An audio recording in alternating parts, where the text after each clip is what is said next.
بسم الله الرحمن الرحيم مقعي وفردوس سعيد درويش waxaan halkan ka tirinayaa tix buraanbura aan ugu tala galay madaxweynaha Puntland waxayna u dhacaysaa sidatan deganadaniyo madaxweynihii Puntland deganadaniyo madaxweynihii dalkow daniyo daadiye duuca waalid baad qabtaa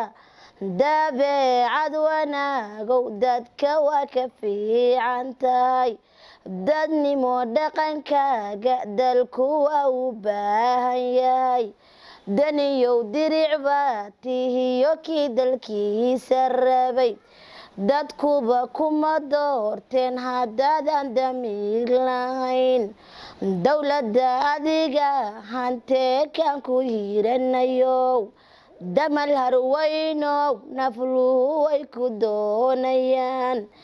dadkii reer Puntland aday ku durbaantumeen dalkaaga wanaajiyeyu dugaagu helin diradiraala jire daqada ka xiro dabankaygaad shay gabaygayga diritada